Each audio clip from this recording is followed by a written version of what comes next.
The Second Amendment. Two words that ignite passionate debate across America. It's a right enshrined in our Constitution, a cornerstone of our nation's founding. But what does it truly mean? Why does it matter so much even centuries later? The Second Amendment isn't just about guns, it's about freedom and the fundamental right of self-defense. Our founding fathers understood the dangers of tyranny and ensured the American people would always have the means to defend themselves.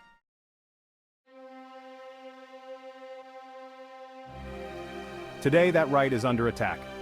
Politicians and pundits twist the words of the Constitution, trying to convince you that the Second Amendment is outdated. They use fear and misinformation to chip away at this fundamental right. But we're here to set the record straight. We'll delve into the history, the legal precedents, and the real-world implications of this vital right. This isn't just about guns, it's about freedom and your right to protect yourself. Over the next few minutes, we'll break down the Second Amendment point by point. Stay with us.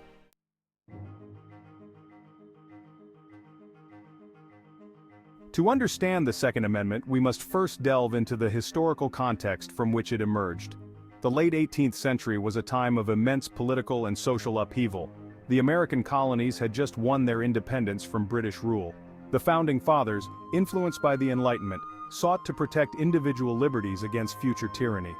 Philosophers like John Locke argued that certain rights, such as life, liberty, and property, were inherent and inalienable. The right to bear arms was seen as an essential component of the natural right to self-defense. The Second Amendment was a deliberate inclusion to ensure that the new American citizenry would always have the means to defend themselves. It was about empowering individuals, recognizing their inherent right to protect themselves and their freedoms.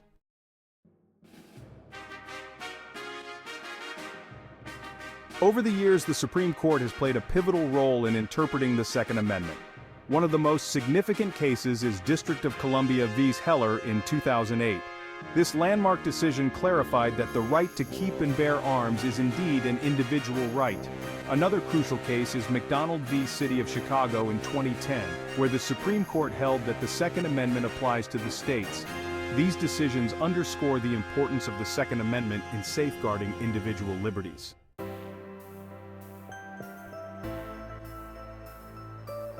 The vision of the Founding Fathers was clear: an empowered citizenry capable of defending its liberty.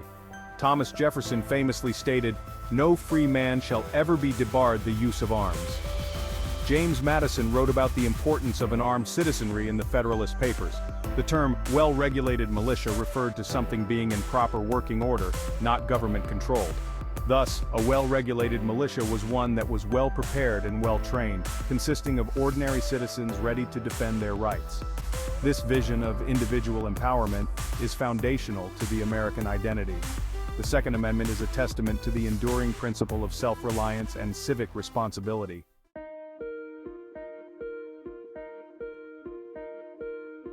Today, the debate over the Second Amendment is as heated as ever. Public perception is polarized, with strong advocates on both sides. Legally, the Second Amendment remains a cornerstone of American law. Despite numerous challenges, the courts have consistently upheld the individual's right to bear arms. Culturally, the Second Amendment symbolizes more than just the right to own a firearm. For many, it represents a broader ideological commitment to personal liberty and resistance to government overreach. Surveys consistently show that a significant portion of Americans support the right to bear arms for self-defense. Understanding its historical context, legal interpretations, and cultural significance is essential.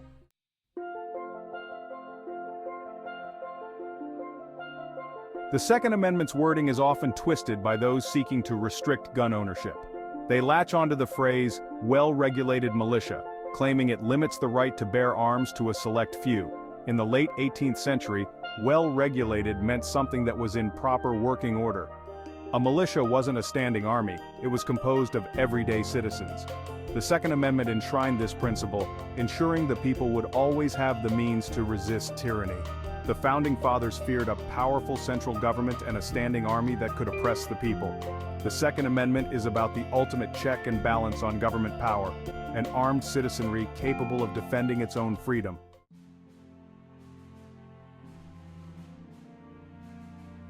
The Founding Fathers understood the importance of an armed citizenry. They envisioned a nation where the people themselves would serve as the primary defense force. The militia wasn't a select group, it was every able-bodied citizen. The Second Amendment was their way of ensuring that the American people would always have the means to resist any attempt to infringe upon their liberties. This vision of citizen soldiery is reflected in the writings of numerous founding fathers.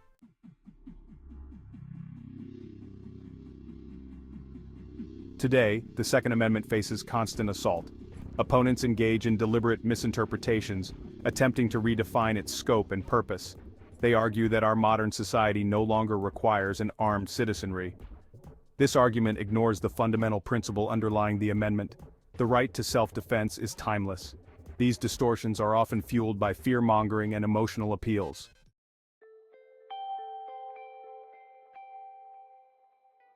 Despite the constant barrage of attacks, the Second Amendment stands strong. Its relevance today is arguably greater than ever. The right to defend oneself, one's family, and one's community is an inherent right. The Second Amendment ensures that this right remains secure. In an increasingly uncertain world, an armed citizenry serves as a powerful deterrent. The Second Amendment is not just about guns, it's about freedom. It is a vital safeguard for our future.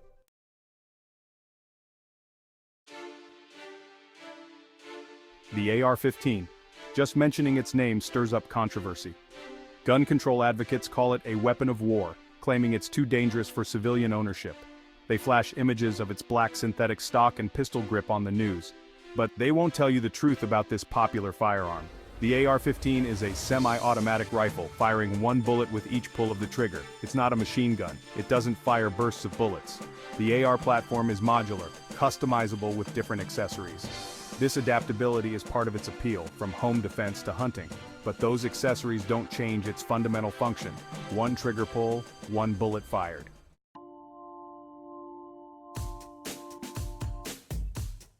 One of the most persistent lies spread about the AR-15 is that it's a military-grade assault weapon. This term, often repeated by politicians and the media, is intentionally misleading. The truth is, the AR-15 available to civilians is vastly different from the rifles used by the military.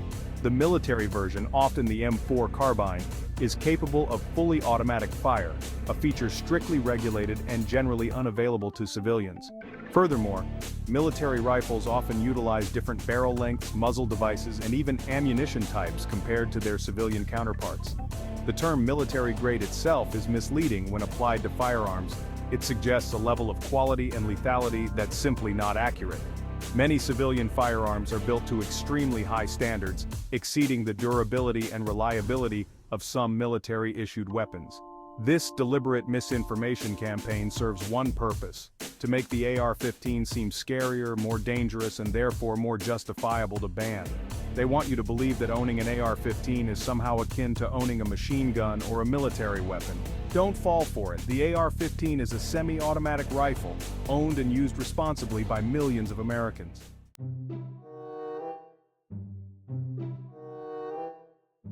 To further illustrate the absurdity of the assault weapon label, let's compare the AR-15 to other firearms, both past and present. The AR-15, with its .223 caliber bullet, is actually less powerful than many hunting rifles commonly used across the country. Hunting rifles often chamber larger, more powerful cartridges designed to ethically take down game animals. Yet we don't see widespread calls to ban these firearms. Why? Because they don't fit the media's narrative of what a scary gun looks like. Historically, the AR-15 pales in comparison to the firearms available to Americans in the past. The lever-action rifles of the late 19th century, capable of firing multiple rounds quickly, were far more common and arguably more powerful than the AR-15. Yet, they were never subject to the same level of fear-mongering and calls for bans. The truth is, the AR-15 is a modern sporting rifle that has become popular due to its versatility, ease of use, and customization options. It's used by millions for target shooting, competition, and yes, even home defense. To single it out based on its appearance or cosmetic features is not only illogical, but it sets a dangerous precedent for banning firearms based on subjective criteria rather than objective facts.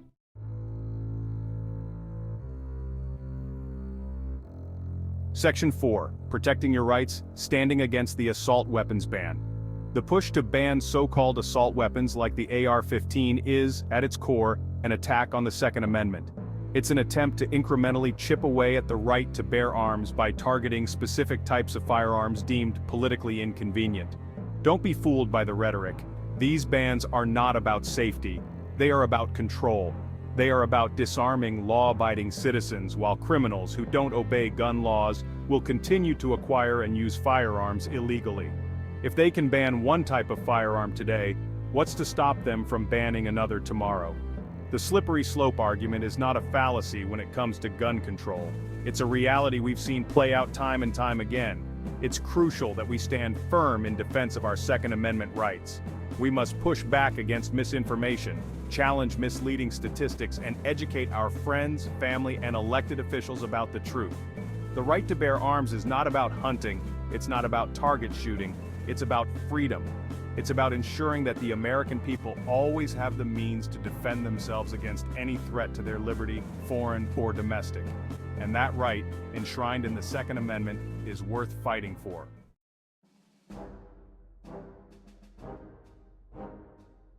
Section 1. The Second Amendment, your shield against tyranny. We've covered a lot of ground separating fact from fiction and hopefully clarifying what the Second Amendment is truly about. It's not about hunting. It's not about sport shooting.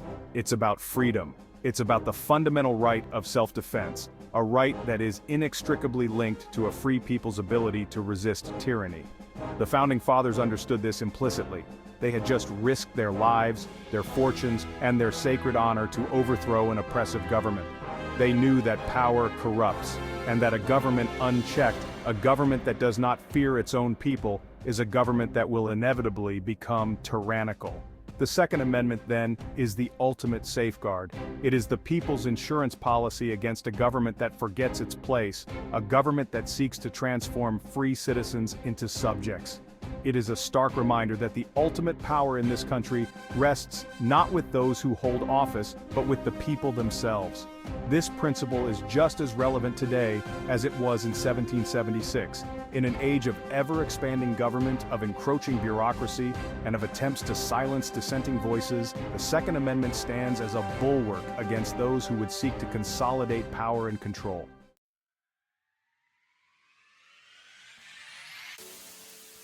Section 2. A call to action, safeguarding our birthright. The Second Amendment is under constant assault. We are bombarded with misinformation, with carefully crafted narratives designed to instill fear and erode our support for this fundamental right.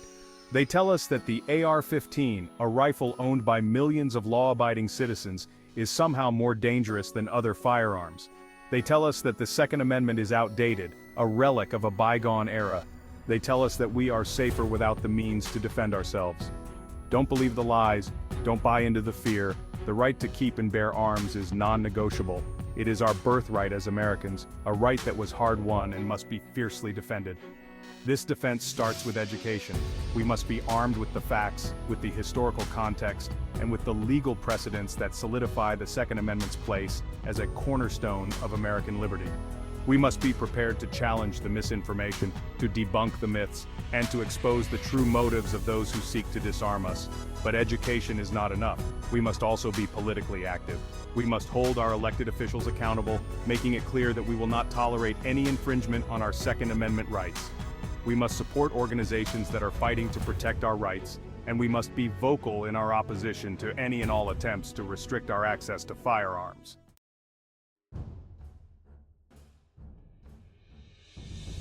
Section 3. The Spirit of '76, Preserving Liberty for Generations to Come. The Second Amendment is more than just a legal provision, it is a symbol. It is a symbol of self-reliance, of individual responsibility, and of the enduring spirit of liberty. Freedom must be constantly guarded and protected. The spirit of '76 lives on in every American who cherishes the Second Amendment. Our rights are inherent, endowed by our Creator, and the government's role is to protect those rights. The fight for liberty is a never-ending battle. Each generation faces its own challenges, its own threats to freedom. The principles of individual liberty and self-reliance remain timeless and essential. We have a duty to preserve and protect this legacy for future generations. The Second Amendment ensures that the American people remain forever free and strong. Thank you.